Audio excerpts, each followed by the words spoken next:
Magandang araw po, welcome po sa aking channel, Nov9 TV. Patalasasan po, meron po ba kayong mga properties na napapabayaan or non-performing assets? Plan nyo ibenta, pero wala kayong oras pagbenta nito. Kung ito'y pagkakatiwala nyo po sa amin, tawag lang po kayo sa aking numero, usap po tayo, gawan ko po ng video for free. Yes, libre po. Wala po kayong babayaran. Tutulungan pa namin kayong mabenta ang inyong property. Kami na po bala sa marketing, sa boosting, pati po sa paid advertisements, even sa tripping. Hindi na po kayo mapapagod sa pag-entertain ng mga buyers. Kami na po bala sa lahat. Tawag lang po kayo. Nandito po tayo ngayon sa isang exclusive subdivision na malapit po sa Tagaytay. Ito pong bagong video presentation natin ay isang house and lot. May lot area po ito na 419 square meters. At ang floor area naman ay 318 square meters. Ito po ay fully furnished. Lahat pong furnishings ay nabili nila sa mga high-end na furniture shops gaya ng West Elm at Crate and Barrel. At lahat pong kwarto ay may aircon units, brand new. Meron din pong CCTV, halos bago pa po ito. Almost a year old pa lang. May concrete fence, may glass walls and windows. At ang kagandahan pa po dito, meron pong overlooking view ng Taal Lake at Volcano. Punong-puno rin po ito ng ornamental plants. At naka-automatic blinds na rin po yung sa second floor. At ang kitchen showcase naman ay worth 1.5 million. Yan po yung side view ng bahay at ito naman po yung facade. Ito po ay modern design. At ang katabing lote po ay open space na po yan. Pwede nyo pong gamitin na gawing garden pero hindi pwedeng lagyan ng permanent na structure. Wala naman po kayong ipapagawa na dito, gawa ng halos bago pa po ito.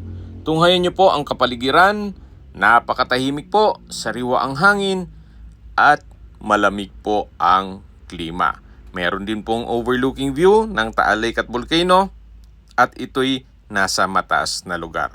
Ang estimated elevation above sea level ay 2,000 feet more or less.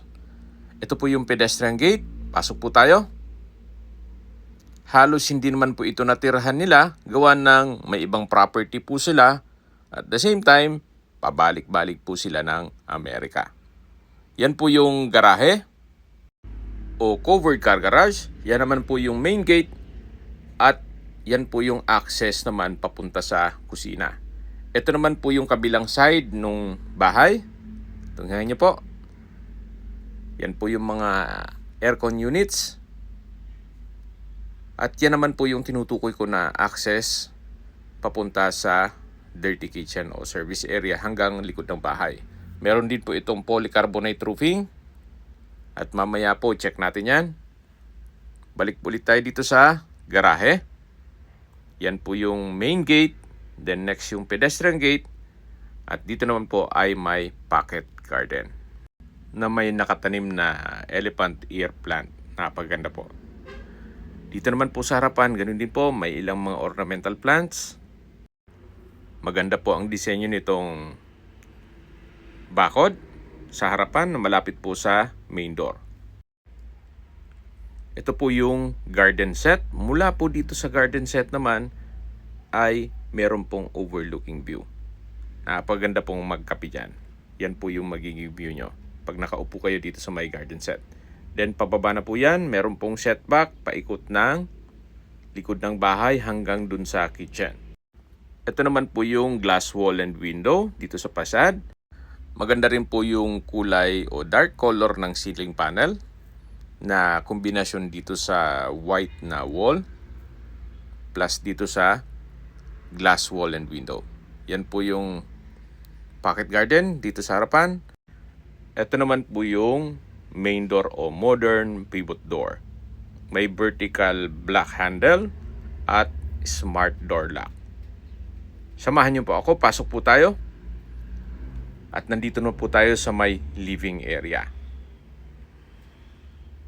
Gaya po nang nasabi ko sa inyo, lahat ng furnishings ay puro high-end po yan. Kumbaga may lasa o may presyo. Yan po ay kasama na sa bentahan. Gawa ng ito'y fully furnished. Meron pong console table at ang painting po pala, lahat ng painting ay hindi kasama. Ito pong glass wall and window ay nag-serves as natural sunlight. Double high ceiling na po siya. Premium tiles po ang ginamit dito sa flooring at lipat naman po tayo dito sa my dining area na may access door papunta sa balkonahe. Meron din po itong mga glass wall and window. Ganun din po, nag-serves as natural sunlight. Meron pong 6-seater na dining set at may Vindcast pendant lamp na 20 inches. May console table din rin po dito at cabinet. At ito naman po yung tinutukoy ko na sliding glass door. Napakaganda po ng tanawin dito. Yan po yung kapaligiran. At yan naman po may modern patio na may light wood table and chair. At may ceiling fan. Dito naman po sa kinatatayuan ko ay meron pong polycarbonate roofing. Yan po, tunghayan nyo po ulit. Tanaw na tanaw po dito ang Taal Lake and Volcano. Napakaganda po ng tanawin. Very relaxing. At yan naman po ang inyong mga magiging kapitbahay. Balik po ulit tayo dito sa loob. Ito po ulit yung dining area. Then may pendant lamp. May ceiling fan. May dining set. At dito naman po yung living area o salas na naka-double high ceiling, may ceiling fan. Sa dulo po yung main door at katabi lang nung hagdan at powder room. Lipat po tayo dito sa may formal kitchen. Meron po itong breakfast nook na may dalawang high chair at pendant lamp. Ito po yung tinutukoy ko na yung showcase nito o buong package nitong formal kitchen ay 1.5 million. Napaganda po ng disenyo ng modern kitchen. May kitchen countertop, induction cooker, range hood, modular kitchen cabinet, LED lights, then double sink with faucet, built-in oven and microwave, may refrigerator, at dito naman po yung dirty kitchen. May kitchen countertop, stainless sink with faucet, may wall-mounted rack, at may range hood na rin po siya. Sa baba po ay may storage ng kitchen utensils. Dito naman po yung maid's room. May ceiling fan, may glass window, bed frame with mattress, bedside table, at may sariling toilet and bath. May hand wash basin, from floor to ceiling po ang tile bathroom wall. May water closet with bidet, shower curtain, at may overhead shower na rin po siya. Then may bathroom window. Ito po ang toilet and bath ng maid's room. May wall-mounted TV na rin po siya. At labas po tayo. Ito po ulit yung dirty kitchen na na-present ko na sa inyo kanina. At ito naman po yung access door papunta dito sa service area o laundry area. Actually, napakita ko na po ito sa inyo kanina mula po dun sa garahe. Medyo sumilip tayo dyan. Yan po ulit yung maid's room. Ito yung dirty kitchen. At balik po ulit tayo dito sa formal kitchen.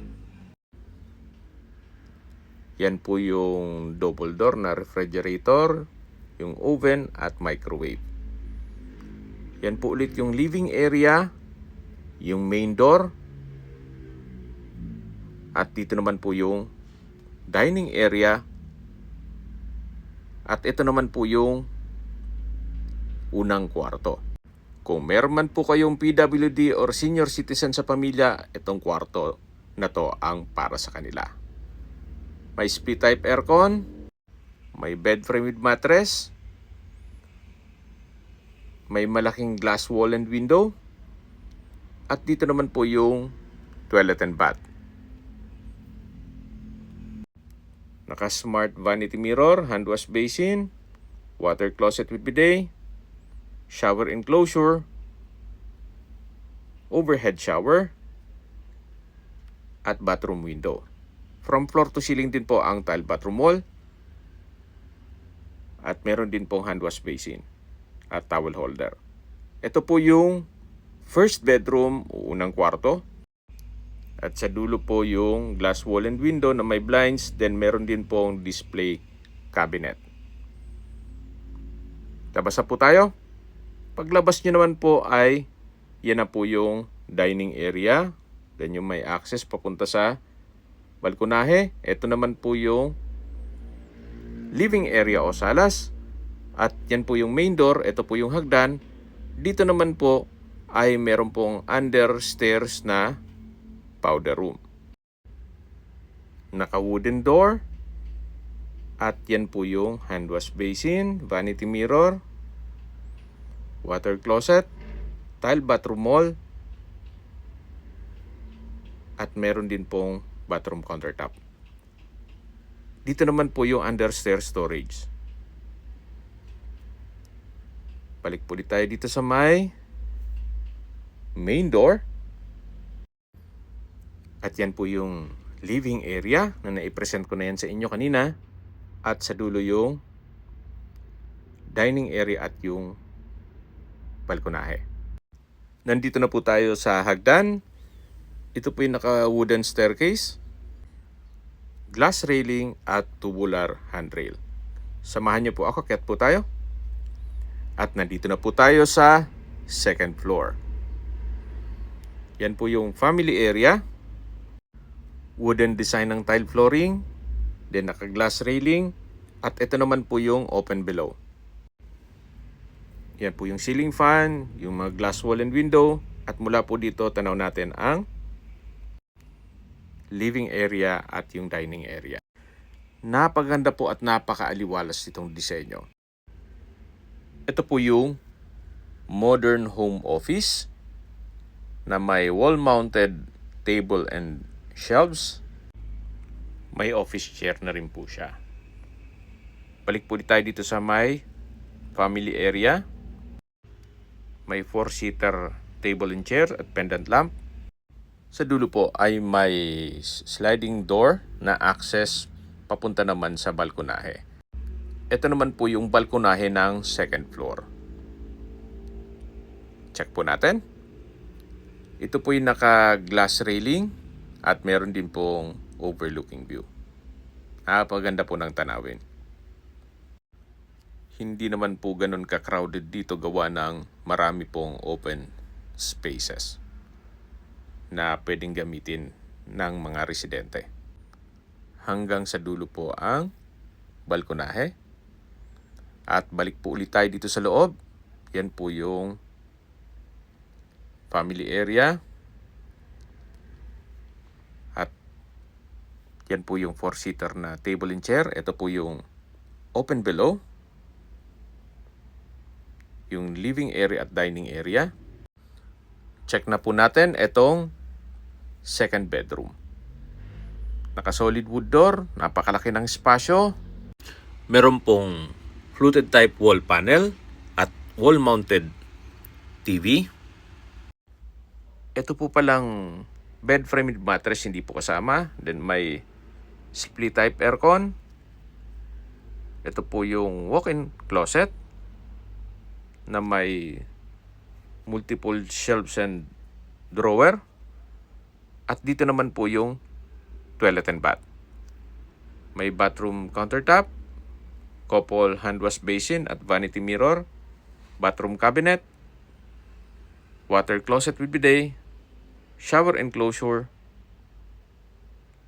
at from floor to ceiling po ang tile bathroom wall, may overhead shower, at bathroom window. May towel holder na rin po siya. Yan po yung toilet and bath dito sa master bedroom o pangalawang kwarto. Ito po yung walk-in closet na dinaan natin kanina at ito naman po yung kwarto.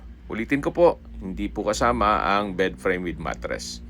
May split type aircon at hindi rin po kasama ang painting. At lalabas na po tayo. Paglabas po natin yung family area, then yung access door papunta sa balkonahe. Yan po yung ceiling fan mula sa double high ceiling. At dito naman po yung modern home office. Ito po yung third bedroom.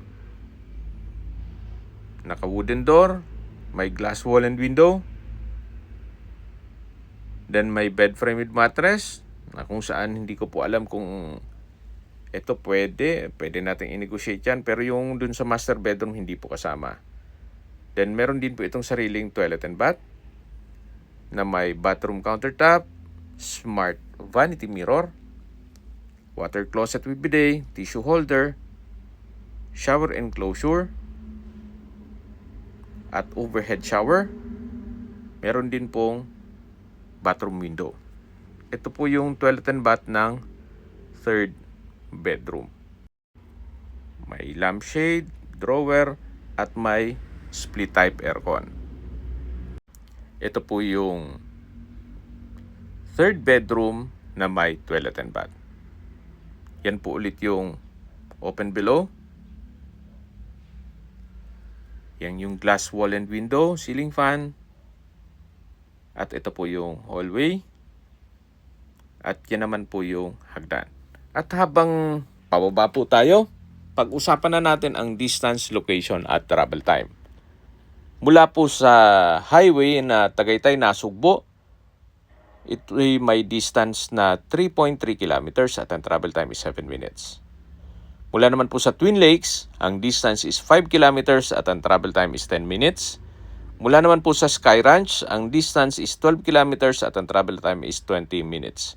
Mula naman po sa Tagaytay Rotonda, ang distance is 16 kilometers at ang travel time is 26 minutes. Kumpleto na po doon gaya ng hotels, restaurants, banks, schools, church at hospital. Yan po yung lagi kong binabanggit sa inyo na dapat yung i-consider sa paghanap ng property ay yung meron pong malapit na hospital. Hindi ko naman po sinasabing sakitin kayo. Yan naman po ay for emergency purpose lang naman. At mula naman po sa Calax, Aguinaldo exit, ang distance is 32 kilometers at ang travel time is 54 minutes. Mula naman po sa Manila o sa airport, ang distance is 71 kilometers at ang travel time is 1 hour and 59 minutes. Nandito na po tayo sa lower part ng property kung saan malaki pa po ang espasyo. Pwede pong maglagay ng dipping pool. May garden set, may mga ornamental plants, at ito naman po yung setback na paikot na to sa buong bahay. May mga ornamental plants na rin po dito. At yan naman po yung driver's room. Check po natin. So sa spasyo, sakto lang. Hindi naman siya ganun kaliit at hindi naman ganun kalaki. Pero at least nagamit nila yung space dito sa dulo. Yan po ulit yung perimeter fence o concrete fence ng property. At meron din pong 2-seater na garden set. Maganda rin pong tumambay dito. Sobrang tahimik din. At iyan po yung corner side ng property. Ito po yung back view. Kung hanap nyo po ay isang almost new na property, fully furnished at nasa tahimik na lugar, hindi lang po tahimik kundi meron pong 24-hour security at kompleto po ang amenities gaya ng clubhouse, park and playground, swimming pool, basketball court at marami pa pong iba. Ito na po yung hinahanap nyo.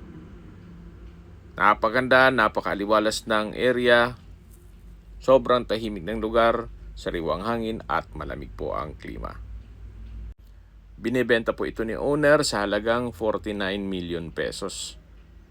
Kung may mga katanungan po kayo, tawag lang po kayo sa aking numero. At sa mga kababayan naman natin nasa ibang bansa, Meron po akong WhatsApp, Viber, Telegram at Signal. Same number lang po, 0917-316-3399.